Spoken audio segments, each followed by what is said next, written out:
Sylhet metropolitan police commissioner Abdul Quddus Chowdhury PPM বলেছেন, অনেক জায়গায় 5টি গাড়ি রাখার অনুমতি থাকলেও সেখানে 30টি পর্যন্ত গাড়ি রাখা হচ্ছে।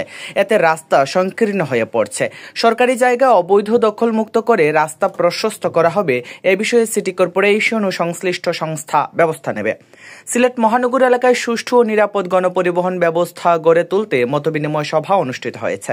মঙ্গলবার বিকাল 3:30টায় সিলেট মেট্রোপলিটন পুলিশ সদর দপ্তরের কনফারেন্স রুমে এ সভার আয়োজন করা হয়। সভায় সভাপতিত্ব করেন SMP commissioner Abdul Quddus Chowdhury PPM.